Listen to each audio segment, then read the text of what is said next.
ልጅ የሌላት እናት ሆኜ እንድኖር መቼም አትፍረድብኝ። መቼም አንተ የእውቀትና የፍትህ አምላክ ነህና ኃጢአት አታደርግብኝ። ማርቴ ነይ እንጂ ቆምሽ ታይኛለሽ እንዴ?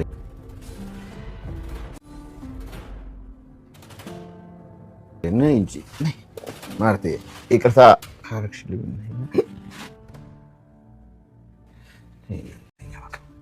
እትዬ ማሪ እትዬ አንቺ ንጹህ ሰው ነሽ። ይሄን ልትገምች አትችይም፣ ልትጠረጥሪም አትችይም። አሁንም አስበው፣ አሁን አእምሮ ውስጥ ያለውን ዳግም ብትፈጠሪ እንኳን አታስቢም፣ አትጠረጥሪም።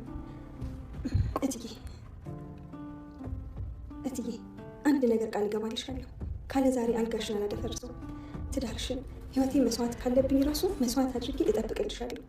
ይህ በእኔና በአምላኬ መካከል ብቻ የሚቀር ሚስጥር ነው። አምላኬን መደበቅ ብችል በደበቅኩት፣ ግን ከእሱ አይን አላመልጥም። ከአይኑ እንደማላመልጥ ሁሉ ከቅጣቱም አላመልጥም። ግን ደግሞ እሱ እውነታውን ያውቃል። እስኪ አምላኬ ልቤን ሰጠው። ለዝሙቱም አይደለም፣ ለብልግናም አይደለም፣ ለእውነት ለፍትህ እንጂ።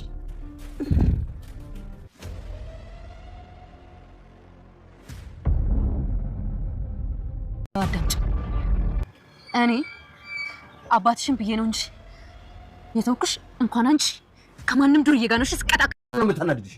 ልጅስ ለኔ ንገረኝ አላልኩሽም? እንዴት መንገድ ላይ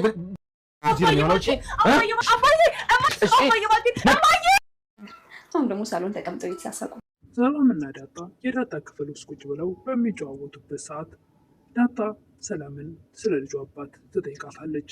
ሰላምም ከ4 ወር በፊት አንድ ቀን ምሽት የሰራችውን ስህተት እያስታወሰች በሀሳብ ጭልጥ ትልና የነበረውን ነገር እያንዳንዱ በአእምሯ ይቀረጻል። አቶ ደረጀ ሰክረው መጥተው ስለነበረ የመኪና በር ከፍታላቸው ስታስገባቸው እየተንገዳገዱ ነበርና እሳቸውም ሰላም ማርታ ነበር የመሰለቻቸው ባለቤታቸው። ማርቲ ዛሬ ደግሞ ክስት ብለሻል፣ ሌላ ሰው ሆነሻል፣ ደግሞ አምሮብሻል እያሉ እሷም ኧረ እኔ ሰላም ነኝ ጋሼ ትላለች። ጋሼ እትዬ ከዱባይ አልተመለሰችም፣ እኔ ሰላም ነኝ ትላለች። እሳቸውም አንቺ የምትሆኝ እኮ በጣም ቆንጆ ሆነሻል፣ ፊትሽን ሰርጀሪ ያሰራሽው እንዴ እያሉ አቶ ደረጀ ኧረ ተው ጋሽዬ እኔ ሰላም ነኝ። እሳቸው ግን ከስካራቸው ሊነቁ ፈጽሞ አልቻሉም። ደረጀም እንኳን ሰላም ሆንሽ፣ እኔ ይኸውልሽ በአመት አንዴ ጠጥቼ ሰማይና ምድሩ ተገለባብጦብኛል። ሰላም ጋሽዬ በቃ ናተኛ ብላ ወደ ቤታቸው ቤት አስገብታቸው ልታስተኛቸው፣ ጋሼ ደግሞ ዛሬ ምንድን የጠጣኸው ሞታል እኮ ትላለች ሰላም። ሰላምም ከዳጣ ጋር እየተጫወቱ ስለነበረ ስቅስቅ ብላ ታለቅሳለች። ምንድን ነው? ምን ሆነሽ ነው ሰላምዬ? ሰውየው ቆይ ደፍሮሽ ነው እንዲያረገሽው ትላለች ዳጣ። ኧረ በጭራሽ እኔ ፈልጌው አስቤበት ነው ትላለች ሰላም። ዳጣም ኧረ በፍጹም እዛ ቢሆንማ አታለቅሽም ነበር እያለች ዳጣ። ሰላምም ከበፊት የነበረውን ከ4 ወር በፊት የነበረውን ትውስታዋን በአእምሯ እየቀረጸች በሀሳቧ እየተመላለሰ አቶ ደረጀም ውሃ ተኝታለች አይደል ማርትዬ፣ መስከሬን እንዳታቅ ይላሉ። አረጋሽዬ እኔ እኮ ሰላም ነኝ ትላለች ሰላም። እሳቸው ግን አሁንም ከስካራቸው አልነቁም።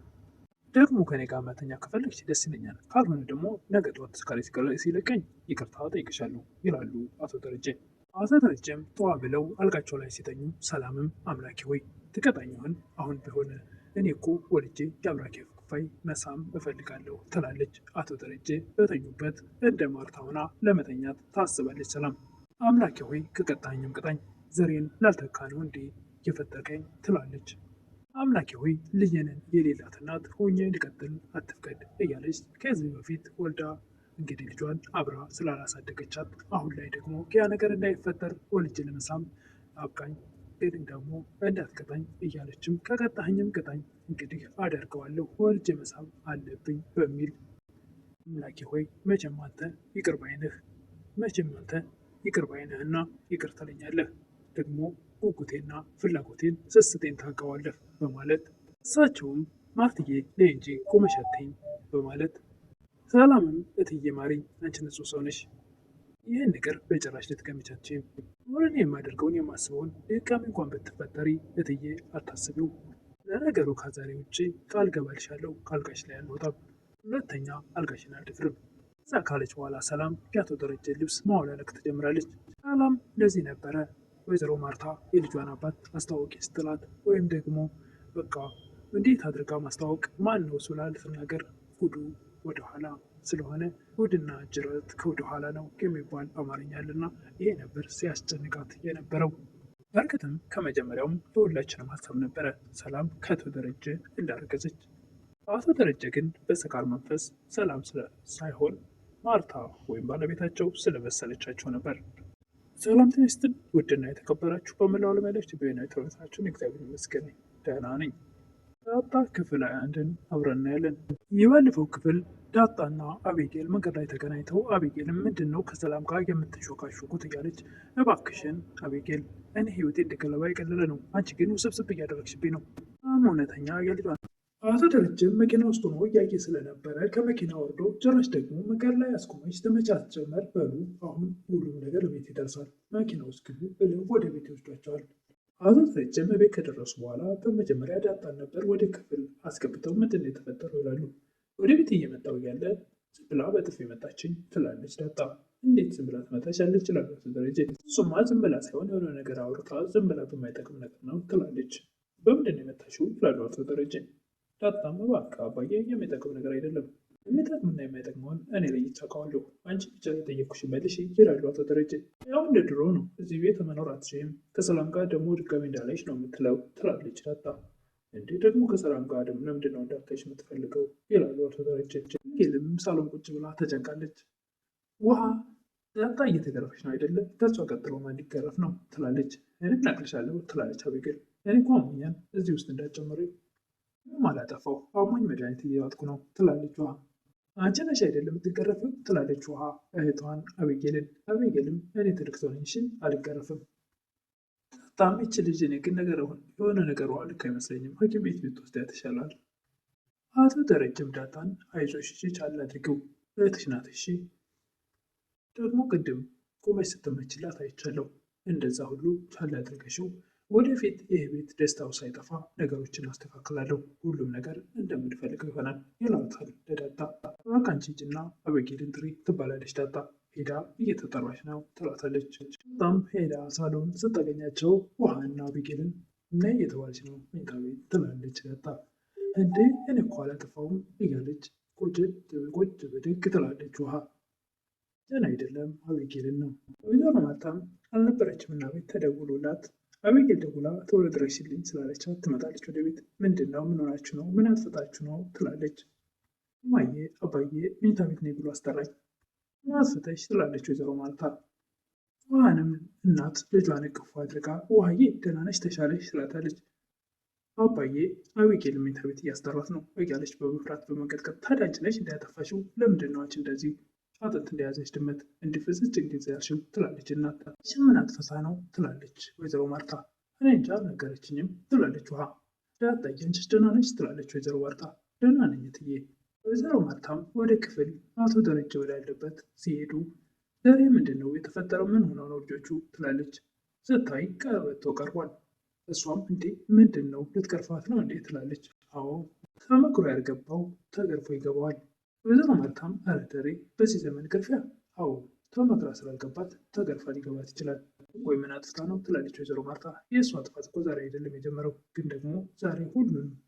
ወይዘሮ ማርታም እባክህ ዛሬ እንለፋት እኔ እመክራታለሁ ትላለች።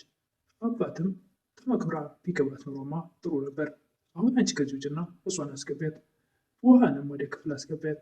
ወይዘሮ ማርታም ኧረ እባክህ ውሃ እኮ ታማለች፣ በፍርሃት እየተንቀጠቀጠች ነው። ማርቲ እኔ እንደው ከወሰንኩ ታውቂኛለሽ፣ ከዚህ ውጭና እሷ አድርጊልኝ።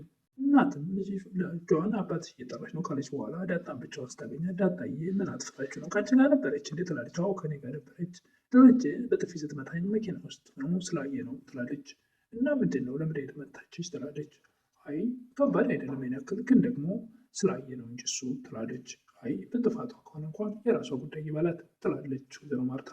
እሳቸውም በምክር ካልገባት በዚህ የምትማር ከሆነ ብለው ልጃቸውን እንግዲህ በቀበቶ ካስተማሩ በኋላ ሳሎን ላይ ወጥተው ሁሉም ተሰብስበው እነሱም ወላጆቻቸው እንዴት ይቀጧቸው እንደነበረ እያስታወሱ ሰብሰብ ብለው ሲጫወቱ ሲሳሳቁ ካመሹ በኋላ ዳጣና ሰላም የዳጣ ክፍል ሆነው ያስታወሰችውን ሁሉ የበፊቱን ከ4 ወር በፊት የነበራትን የአንድ ቀን ምሽት ስህተት የአቶ ደረጀ ስካር የእሷም የልብ ትርታ ልጅ እንደምንም ወልጄ መሳም አለብኝ በሚል ያን እያስታወሰች የአቶ ደረጀ ክስ ጋር አለመንቃት እሷን በተደጋጋሚ ሰላም ነኝ ስትላቸው እሳቸውም ማርትዬ እንኳን ሰላማሽ በማለት በስካር መንፈስ ሰላም ነኝ የሚለውን ቃል ሰላምን እሷን መሆኗን ጭራሽ ሊያስታውሷት አልቻሉም። ሰላም ነኝ የሚለው ደህንነት ብቻ ነው የመሰላቸው እንጂ ማርታ ወይም ባለቤታቸው ወይዘሮ ማርታ ሰላም አልመሰለቻቸውም ነበረ። ማርታ ነበር የመሰለቻቸው። በተደጋጋሚ እሷም ረጋሽዬ እኔ ሰላም ነኝ ብትላቸውም እንኳን ሰላሞች እያሉ አንድ ቀን ምሽት እንግዲህ ይሄ ነገር ተከስቷል ወይም ተፈጽሟል ማለት ነው። ለዛሬ እንግዲህ ዳጣ ድራማ ክፍል 21 ይህን ይመስል